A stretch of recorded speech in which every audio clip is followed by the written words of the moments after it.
네, 안녕하세요. 테슬라 투자로 은퇴하기 아트라운TV입니다. 오늘 주제는요, 갈팡질팡 테슬라 두 차례 고비 남았다라는 주제로 말씀을 드리겠고, 테슬라가 새로운 서비스를 출시했습니다. 그래서 끝까지 시청해 주시기 바라겠습니다. 오늘 미국 3대 지수부터 살펴보고 갈까요? 오늘 3대 지수 장 초반에는 아주 좋은 흐름을 보여주다가 장 막판으로 갈수록 많이 빠지는 모습을 보여주었고요. 나스닥은 0.81% 빠지면서 11,360포인트를 보여주었습니다.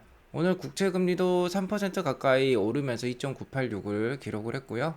유가 역시 100불에 다시 한번 근접하는 모습 보여주고 있습니다. 98.91 불러서 오늘 에너지 주가가 그래서 잘 올랐습니다. 3대 지수는 장 초반에 미국 주요 은행들의 실적이 예상치를 웃돌면서 이렇게 상승 출발을 했습니다. 골드만삭스의 2분기 EPS는 7.73불이고 시장 예상치 6.58불을 비트를 했고요. 뱅크 오브 아메리카도 2분기 EPS를 0.78불을 발표를 하면서 예상치보다는 좀 더 높은 수준을 발표를 했습니다. 아무래도 뱅크 오브 아메리카보다는 골드만삭스가 좀 더 예상치 대비는 실적은 더 좋았고요. 다만 장 막판으로 갈수록 중간에 애플의 성장 둔화 발표가 있었어요. 이런 뉴스가 나오면서 내년에 고용 같은 것도 줄인다고 하고 비용도 줄이겠다라고는 얘기가 나오면서 경기 침체 우려가 다시 한번 불거지면서 장 막판으로 갈수록 많이 빠졌다라고 볼 수 있을 것 같습니다. 그리고 역시 시장 참여자들의 가장 큰 우려는 이번 달에는 역시 7월 말에 있을 연준의 금리 인상 발표가 되겠는데요. 아무래도 울트라 스텝에 해당하는 1% 인상 가능성도 30% 정도 현재 전문가들은 점치고 있습니다. 그렇기 때문에 오늘 좀 혼조세를 보인 것 같습니다. 자, 불확실성이 제거되기 전까지는 이렇게 계속해서 혼조세를 보일 가능성이 높을 것 같고요. 오늘은 유가가 올랐으니까 에너지주는 상승했고 경기 방어주는 하락을 했습니다. 나머지 주식들은 종목별로 좀 업종 내에서도 혼조세를 보였고요. 애플은 성장 둔화가 발표가 되면서 2% 넘게 하락을 했습니다. 더 자세히 시장 상황을 살펴보면요. 오늘 유가가 100불 근처까지 올랐습니다. 그래서 에너지 주식들은 2% 정도 올랐다고 볼 수 있을 것 같고요. 오늘 호실적을 발표한 골드만삭스는 이렇게 밝은 연두색을 띠고 있고 최근에 TSMC가 좋은 실적을 발표한 영향일까요? 엔비디아도 오늘 상승을 했지만 전반적으로 기술주는 그렇게 좋지는 못했습니다. 애플이 좀 더 약한 모습을 보여주니까 메타가 좀 더 올라가는 모습을 보여줬고요. 오늘 헬스케어 주식과 컨슈머 디펜시브 영역은 합동해서 좀 많이 빠지는 모습을 보여주었습니다. 자, 오늘 실적을 발표한 골드만삭스의 상황을 보면 그렇게 나쁜 경기 상황인 것도 아닌 것 같아요. 전반적으로 매출과 주당 순이익은 계속해서 분기별로 좀 빠지는 모습을 보여주고 있습니다. 다만 이번 2분기 실적은 예측치를 상회한 결과를 보여주었고요. 다음 분기 가이던스도 상당히 좋게 지금 발표를 했습니다. 그래서 왠지 이번 2분기가 골드만삭스가 바텀을 찍고 올라가는 모습이지 않겠느냐라고 지금 점쳐지고 있는 모습이 나오고 있고요. 뱅크 오브 아메리카는 그렇게 실적, 특히 매출은 큰 변화가 없는데요. 아무래도 굵직굵직한 은행이니까 아마 그런 것 같습니다. 골드만삭스는 투자은행이니까 증시 상황에 따라 매출액의 변동이 심하겠죠. 아무튼 그래도 뱅크 오브 아메리카 같은 건 소매 금융에 좀 더 집중하기 때문에 매출에 큰 변화는 없지만 지금 주당 순이익이 이렇게 빠지는 모습은 나오고 있습니다. 다만 다음 분기부터 예측치가 좀 더 올라간 모습이에요. 주당 순이익 0.7불대를 기록하던 것도 다음 분기부터는 0.8로 올라가는 모습입니다. 아무래도 금리 인상에 따라 뱅크 오브 아메리카도 실적이 좋아질 걸로 예상이 되고 있어요. 자, 최근에 금융주를 봤을 때 좀 시티은행도 상당히 좋은 실적을 발표하면서 좋은 주가 상승을 최근에 보여주고 있는데요. 10% 넘게 최근에 올랐었죠. 다만 오늘 이렇게 주가가 많이 빠진 이유는요. 일단 저는 기술적 흐름상 쉬어가는 구간이라고 볼 수 있을 것 같습니다. 전에도 말씀드렸던 50일 이동평균선에 닿으면은 나스닥 주가가 저항을 맞고 내려가는 경향이 많았는데요. 이런 하락 추세선의 상단에 닿았기 때문에 하루 정도 쉬어가는 흐름이 나왔다라고 볼 수 있을 것 같습니다. 여기 보시면 이 파란색 선이 50일 이동평균선인데 이동평균선을 닿으면서 이렇게 저항을 맞고 오늘 음봉이 나왔다라고 볼 수 있겠죠. 하지만 시장에서는 역시 하락의 이유가 필요합니다. 오늘 하락의 이유로서요. 애플과 관련된 뉴스를 시장은 들고 있고 블룸버그에 따르면 애플은 잠재적인 경기 침체에 대응해서 내년 고용 및 비용을 줄일 계획이라고 뉴스가 보도가 되었습니다.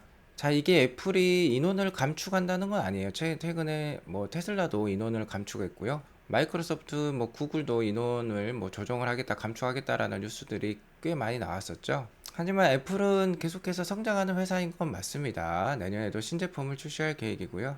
그렇기 때문에 뭐 고용을 감소시키는 건 아니고, 그러니까 사람을 자르는 것은 아니고, 고용의 그런 크기를 줄이겠다는 뜻입니다. 내년에 비용도 줄이겠다는 뜻인데요. 벌써부터 내년도 사업 계획을 짜고 있는 것 같습니다. 역시 글로벌 최대 회사이기 때문에 2023년 계획도 빨리 짜는 것 같고요. 웬만해서는 대부분의 기업들이 찬바람이 불기 시작하는 가을이나 8월 달부터 내년도 사업 계획을 짜는데 좀 더 일찍 시작하는 것 같습니다. 아무튼 애플은 글로벌 최고의 뭐 현금 자산을 가지고 있는 회사나 다름없죠. 상당히 많은 현금을 보유하고 있는 애플이지만 내년에 이렇게 지금 대비를 하고 있다는 것은 우리가 염두에 둘 필요가 있을 것 같고요. 다만 내년에도 애플이 뭐 역성장할 것이냐 그런 거는 확실치 않다라고 봅니다. 일단 스마트폰 매출은 어느 정도 피크에 다다랐다라고도 볼 수 있을 것 같아요. 애플은 2014년에 애플워치를 발표하면서 뭐 그렇게 눈여겨볼 만한 신제품은 여태까지 없던 상황인데요. 내년에는 혼합 현실 헤드셋이 출시될 준비에 있습니다. 아무래도 뭐 이런 모습이 될 것 같은데요. VR 헤드셋으로 유명한 건 역시 메타 플랫폼의 퀘스트라고 할 수 있겠죠. 퀘스트 같은 경우는 정말 가상 공간에 들어가 있는 그런 VR 헤드셋이라고 할 수 있는데요. 혼합 현실 헤드셋은 좀 다르다라고 볼 수 있을 것 같습니다. 혼합 현실 헤드셋에는 이제 카메라가 헤드셋에 달려 있어가지고 그냥 안경을 쓸 듯한 뭐 방 주변이라는 현실 모습이 그대로 이 화면에 나오게 됩니다. 근데 그 화면에다가요 가상현실 이미지를 덮어 씌우는 거죠. 그러니까 뭐 구글 글래스랑 뭐 비슷한 거라고 보셔도 될 것 같습니다. 그러니까 현재 자신이 처해 있는 그런 정말 실제 상황과 가상현실을 함께 보여주는 게 바로 혼합현실 헤드셋이라고 할 수 있을 것 같고요. 아마 가격은 $3,000 수준이 된다고 합니다. 그러니까 좀 꽤 비싼 가격이죠. 아무나 살 수 없는 일단 가격으로 출시를 하는 것 같습니다. 블룸버그에 따르면 애플은 지난 5월에 혼합현실 헤드셋을 이사회에서 시연을 했고요. 중장기적으로는 일반 안경과 비슷한 수준까지 헤드셋이 개선될 것으로 알려져 있습니다. 자, 이렇게 휴대성이 좋아지면 많은 사람들이 하나 정도는 차고 다니겠죠. 자, 이게 있으면 이제 더 이상 뭐 핸드폰이 없어질 수도 있을 것 같아요. 물론 이것이 뭐 핸드폰만큼 그렇게 편리성이 떨어질 수도 있지만 많은 사람들이 가격만 싸질 수 있다면 하나씩 뭐 지금의 노트북이나 핸드폰처럼 하나 정도는 사서 충분히 휴대할 수 있겠다라고 생각이 들고요. 이러한 혁신이 지속될 수 있다면 지금 경기 침체 우려감 때문에 낮아진 주가는 좋은 매수 타이밍이라고도 생각할 수 있겠습니다. 참고하시기 바라겠어요. 자, 이제 어느 정도 금융주의 실적 발표는 마감이 되는 분위기고 이제 우리가 눈여겨볼 만한 기술주들의 실적 발표들이 나올 예정이 있습니다. 오늘은 넷플릭스가 실적을 발표할 건데요. 코로나 팬데믹에 의해서 굉장히 흥했던 기업인데 앞으로도 흥할 수 있을지 한번 잘 지켜보면 좋을 것 같습니다. 넷플릭스는 뭐 전고점 대비 60% 이상 주가가 하락했던 경험을 가지고 있는데요. 아무래도 향후 가입자 수 가이던스에 대해서 역성장이 일어날 수도 있겠다라는 불안감이 있으면서 주가가 많이 빠졌는데 역시나 오늘도 발표될 그 향후 뭐 가입자 수 가이던스가 중요할 것 같습니다. 아니면 뭔가 새로운 뭐 게임이라든지 이런 서비스를 출시할 필요가 있겠죠. 그리고 내일은 대망의 테슬라 실적 발표가 있을 건데요. 실적이 나오면 저도 함께 분석을 해드리도록 하겠습니다. 테슬라는 오늘 721.64불로 마감을 했고 0.2% 그래도 상승하는 모습을 보여주었습니다. 나스닥보다는 좀 더 강한 모습을 보여준 하루였다라고 볼 수 있을 것 같고요. 테슬라 역시 이렇게 하락 추세선의 상단에 닿으면서 오늘 윗꼬리를 좀 달면서 하락을 하는 모습을 보여주었고요. 지금 실적 발표와 주주총회를 앞두고 눈치 보기 장세가 지속되고 있는 흐름입니다. 지금 보시면 이렇게 삼각 수렴형의 패턴이고요. 힘이 모아져 가고 있다라고 했죠. 자, 매수세랑 매도세가 치열하게 공방하고 있고 한 치 앞도 물러서지 않고 있다라고 볼 수 있을 것 같습니다. 자, 테슬라를 매수하고 싶은 사람은 이런 게 두려운 거죠. 테슬라가 올라가려고 하니까 2분기 실적 안 좋다고 했고 금리 인상도 이번 달에 크게 있을 것 같고 이런 것 때문에 한 방 맞을 것 같다는 거죠. 여기서 그러니까 크게 한번 하락했다가 올라가지 않겠느냐라고 예상을 하고 있고요. 또 테슬라 주식을 매도를 한다거나 안 살려고 하다 보니까 하반기 가이던스는 충분히 좋을 것 같고요. 테슬라가 8월 달에 주식 분할도 앞두고 있죠. 얼마 안 남았습니다. 이런 것 때문에 왠지 날 두고 버스가 떠날 것 같다는 그런 불안감이 있는 거예요. 포모가 있는 것이죠. 자, 그러니까 이렇게 지금 눈치 보기 장세가 이어지고 있다. 이렇게 좁은 박스권을 보여주고 있다라고 볼 수 있을 것 같습니다. 아무튼 뭐 악재와 호재가 지금 상반되는 상황이기 때문에 지금의 테슬라 주가가 이러한 모습을 보이고 있는 것 같고요. 역시 중요한 거는 테슬라 실적과 FOMC 회의에 따른 금리 인상이 있겠죠. 자, 이렇게 두 가지 지금 고비가 7월 달에는 남아있다라고 저는 보고 있습니다. 먼저 테슬라 실적부터 살펴보면 저는 뭐 1.95불 정도 일단 EPS를 보고 있는데요. 어쨌든 전 분기 대비해서는 마이너스 40% 역성장입니다. 그래도 전년 동기 대비해서는 34%한 성장하는 모습을 생각을 하고 있고요. 시장의 의견은 다양합니다. 게리 블랙의 1.4불부터 2불까지 계속해서 이런 사이에서 상당히 큰 폭의 다양한 예상치가 나오고 있고요. 시장의 컨센서스는 1.8에서 1.9불 정도로 일단은 나와 있어요. 기관들은 이 정도로 예상하고 있는데 게리 블랙은 이 수치는 테슬라의 비트코인 평가 차손을 포함하지 않은 수치다. 평가 차손을 포함하면 1.4불 정도로 판단이 된다라고 얘기를 하고 있습니다. 자, 그래서 제 생각은요, 테슬라의 2분기 실적 안 좋다는 거 누구나 알고 있습니다. 그렇기 때문에 어쨌든 하반기 실적의 가이던스가 중요하다라고 보고 있고요. 그렇기 때문에 일론 머스크가 직접 만약에 출연하게 된 그 질의응답 시간, 어닝콜 시간이 상당히 중요해질 것 같고요. 테슬라가 EPS를 혹시나 2불 이상으로 발표한다라고 하면은 단기적으로 주가가 어느 정도 랠리를 보여줄 수도 있을 것 같습니다. 다만 1.4불보다도 더 낮은 EPS를 보인다면 주가가 한 차례 크게 빠졌다가 자, 올라갈 수 있는 모양도 나올 수 있겠다라고 볼 수 있을 것 같습니다. 참고하시기 바라겠고요. 다음은 역시 FOMC 회의라고 할 수 있겠죠. 7월 27일에 이제 회의가 마감이 되지만 우리나라 시간으로는 28일 새벽 3시경에 아마 발표가 될 겁니다. 자, 우리나라 시간 7월 28일 새벽 3시경에요. 연준의 기준금리가 결정이 됩니다. 현재 기준금리는 1.75%인데 시장의 뭐 70%가 넘는 그 컨센서스는 역시 0.75% 자이언트 스텝에 나는 금리 인상이 돼서 2.5%가 되지 않겠느냐라고 볼 수 있습니다.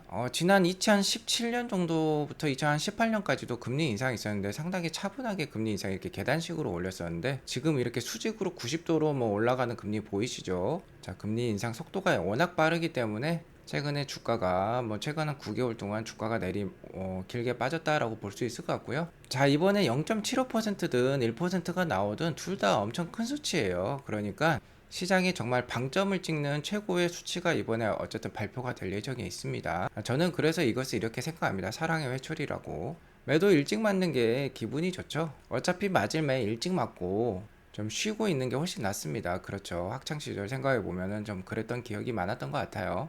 자, 그러니까 0.75%든 1%든 자, 울트라 스택까지 나오던 너무 거기에 피로감을 느끼실 필요는 없을 것 같습니다. 자, 한번 이렇게 크게 나오면은 그 다음부터는 상당히 속도가 낮아지면서 오히려 급반등이 나올 수 있는 게 바로 주식이라고 할 수 있을 것 같아요. 그러니까 차라리 이번에 좀 크게 나오면 좋을 것 같습니다. 아무튼 이런 최고의 금리 인상으로 방점을 찍게 되면은 상당한 불확실성이 해소가 되면서 오히려 주가에는 향후 호재로 크게 작용할 수 있으니까 너무 그렇게 염려치 마시라라고 말씀을 드릴 수 있을 것 같고요. 테슬라 관련해서 좋은 소식이 있으시니까 제가 몇 가지 전달해 드리도록 하겠습니다. 테슬라 중국 공장의 메인 테슬라 배터리 벤더라고 할 수 있겠죠. 현재 글로벌 배터리 시장 점유율 1위 CATL이요. 멕시코에 공장을 건설하는 걸 지금 추진을 하고 있습니다. 6조 원이나 투자를 한다고 합니다. 멕시코의 경우 텍사스에 지금 접경을 하고 있죠. 특히 텍사스에는 기가 텍사스, 기가 오스틴이 자리를 잡고 있습니다. 바로 이곳이라고 할 수 있는데요. 테슬라의 공장과 아주 가까운 멕시코 지역에 CATL이 배터리 생산 공장을 건설을 추진을 하고 있고 치아와주 코아우일라주가 된다고 합니다. 그래서 오스틴이랑 거의 자동차로 6시간에서 7시간 정도 거리인 것 같아요. 그러니까 상당히 가까운 거리라고 할 수 있습니다. 현재 기가 텍사스가 생산에 어려움을 겪고 있는 게 4680 배터리 라인으로 먼저 시작을 하면서 모델 Y 생산에도 지금 어려움을 겪고 있죠. 역시 배터리가 가장 큰 관건이라고 할 수 있는데 이렇게 CATL이 힘을 보탤 수 있다면 테슬라의 큰 힘을 정말 보탤 수 있을 것 같습니다. CATL은 배터리 시장 1위죠. 33.9%의 글로벌 점유율을 보이고 있고 2위는 LG 에너지 솔루션으로서 14.4%를 보여주고 있습니다. 3위는 BID 로서 12% 정도를 보이고 있거든요. 어쨌든 지금 CATL의 해외 제조 공장은 독일이 유일한데요.